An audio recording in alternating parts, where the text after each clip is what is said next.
Okay, so have you ever had this thought, like you're looking at this huge global puzzle, right? And just when you think you're getting a grip on how all the pieces fit, bam, something massive changes. It can definitely feel like that. Like pulling the rug out from under you. Yeah. And that's kind of the vibe right now around this whole thing with the U.S. cutting off foreign aid to Africa. It's a big deal. And to try and really wrap our heads around it, we've been looking at a whole bunch of different stuff, reports, analyses, and even some pretty strong opinions on the whole thing. Yeah, it's not a simple situation, that's for sure. And to really understand it, we need some context. For sure. I mean, for decades, the U.S. has been like a major player in terms of aid to African countries. We're talking billions of dollars every year. Billions with a B. Exactly. And this aid has gone to some really vital areas. You have things like fighting HIV/AIDS and malaria programs like PEPFAR, huge humanitarian relief efforts like food assistance, and then also broader development initiatives, right, trying to address those systemic issues. So to give you a better sense of the scale, just in 2023, about 8% of the total U.S. international aid budget, which was something like $72 billion, went straight to the Horn of Africa.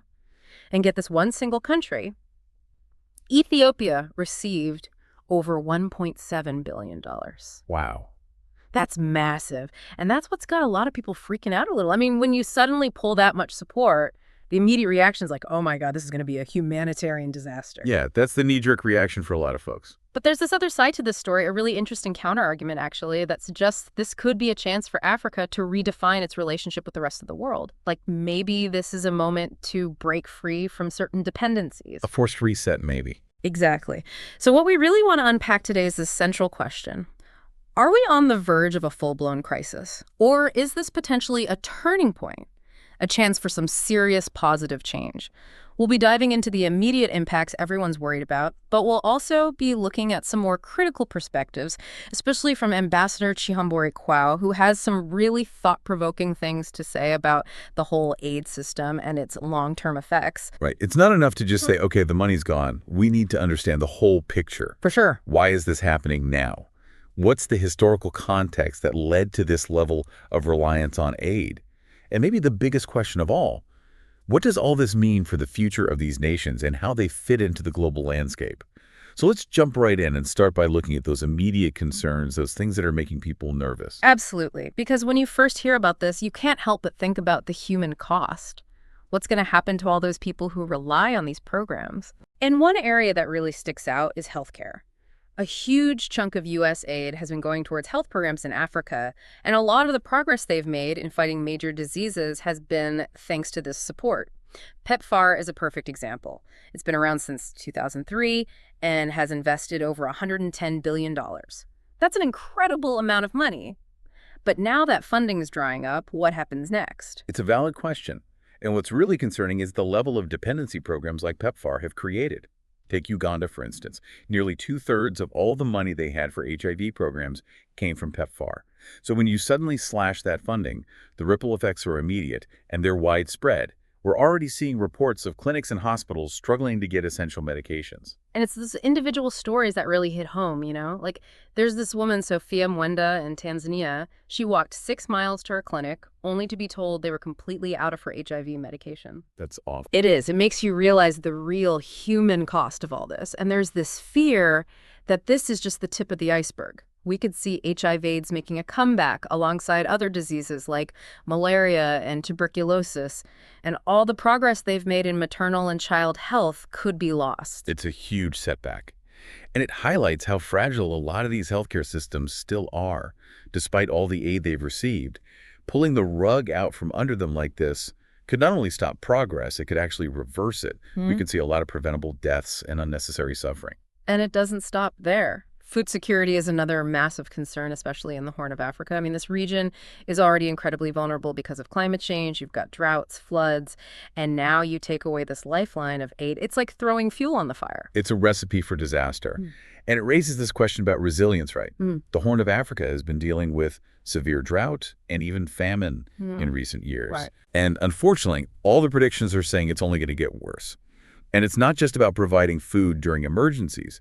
These U.S. aid programs were also funding things like irrigation systems and water storage facilities, long-term solutions to help these communities cope with climate change. Building up their resilience. Exactly. And now that support is And gone. the numbers are terrifying. Sudan, for example, over half their population is facing acute food insecurity. That's over 20 million people. And in Ethiopia, around 4 million people were relying on U.S. food aid last year in regions that have already been devastated by conflict. Now that lifeline is in jeopardy. Yeah, it's a dire situation. And then you have the issue of displacement. Countries like Kenya and Uganda are already hosting huge numbers of refugees who fled conflict and instability in neighboring countries. They rely heavily on international aid, including a lot of money from the U.S., to provide basic necessities for these refugees. And if that aid disappears, it puts even more strain on resources that are already stretched thin. I mean, look at Sudan, almost 15 million people displaced either within the country or as refugees in neighboring countries. It's a humanitarian catastrophe waiting to happen. And as one analyst pointed out, when people can't get food or basic health care, they lose faith in their governments.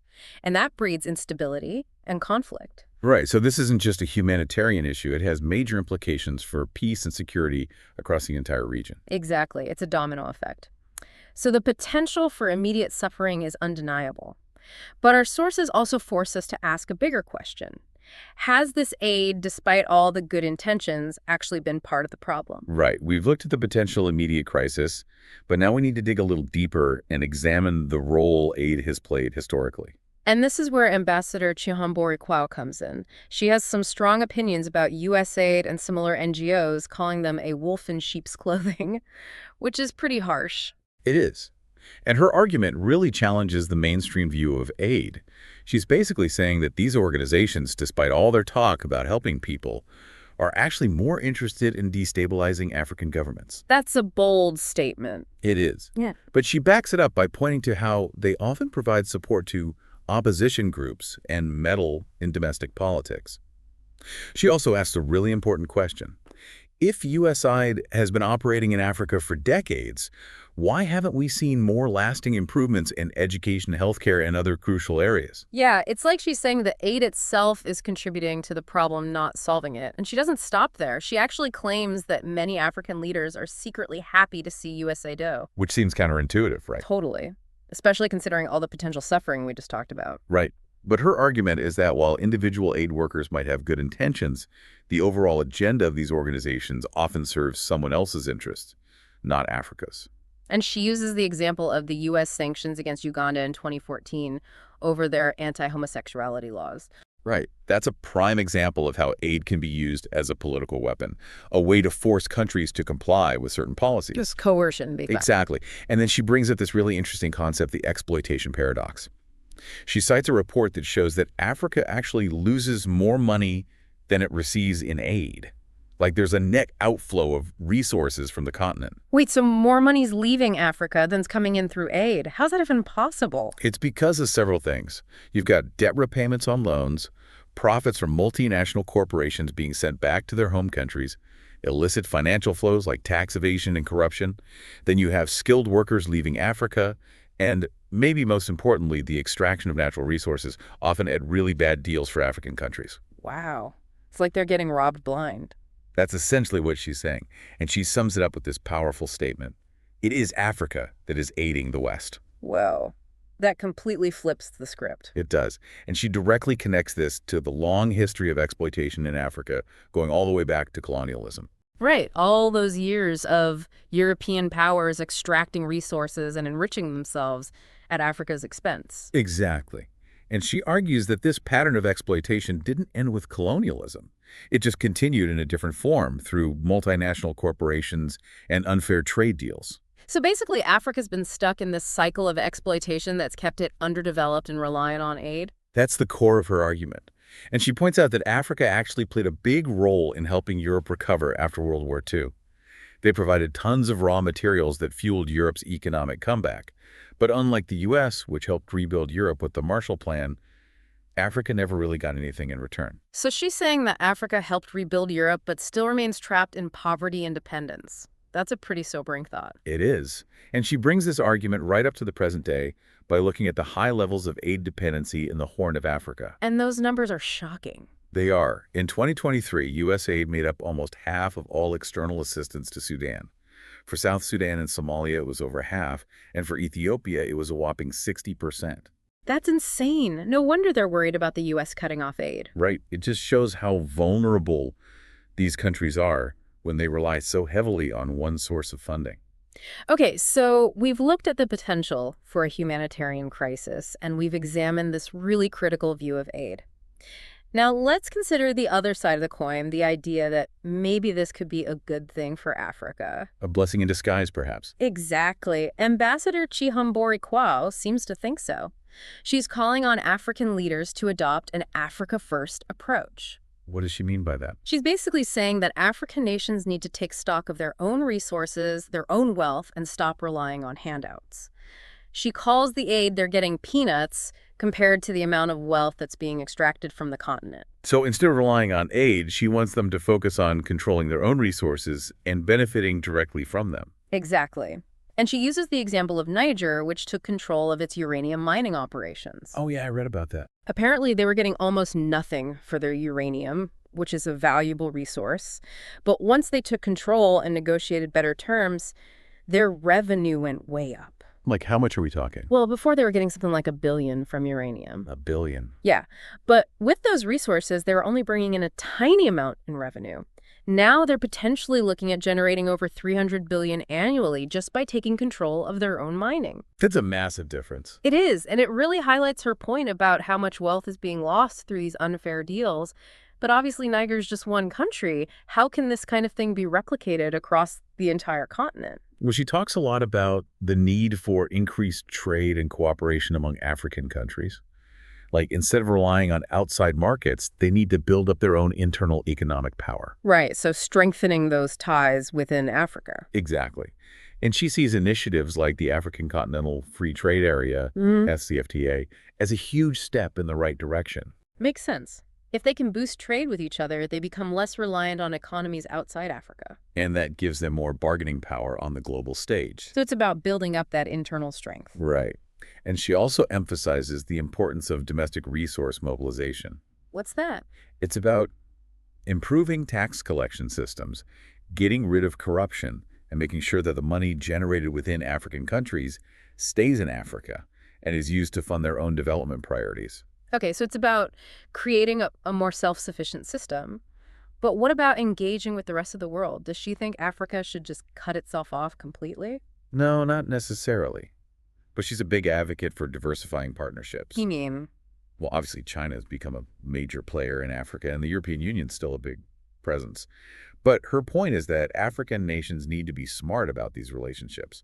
They need to be aware of potential pitfalls and make sure they're negotiating from a position of strength. So not just jumping into any deal that comes their way. Right. They need to be strategic and prioritize their own national interests. And how do they build up that strength, that negotiating power? By investing in their own people and institutions, supporting local entrepreneurs, fostering innovation and technology, and building strong, accountable governments that can manage their resources effectively. So it's not just about money, it's about building up that internal capacity. Exactly. And it's interesting because Ambassador Chihambori Kwao also has some pretty harsh words for some big international organizations. Like who? The United Nations, the World Bank, the International Monetary Fund. Whoa, those are some heavy hitters. They are. And she's basically saying that these organizations are rigged in favor of developed countries, that they were set up after World War II to maintain a certain global order, and that this order often benefits the West at the expense of developing nations. So she sees them as part of the problem, not the solution. Pretty much. Yeah. And she even suggests that the U.S. pulling out of these organizations might actually be a good thing for Africa. Wow, that's a radical idea. So it seems like her overall vision is a pretty fundamental shift in how Africa engages with the world. Yeah, she's calling for greater African unity for the continent to speak with one voice on the global stage. She believes that's the only way they can break free from this historical pattern of exploitation and create a more just and equitable world. It's a powerful message for sure, and it definitely gives us a different lens through which to view this whole situation with U.S. aid. Right. We've got these immediate concerns about a humanitarian crisis, but we also have this argument that the aid itself has been part of a bigger problem. And that maybe this is a chance for a fresh start, a chance for Africa to take control of its own destiny. So where does that leave us? Well, it's complicated. The impact of this aid cut is going to vary depending on the country. Some are more vulnerable than others. Some have more resources to fall back on. So it's not a one-size-fits-all situation? Definitely not. And I think the big question we're left with is this. Will history look back on this moment as a time of great suffering?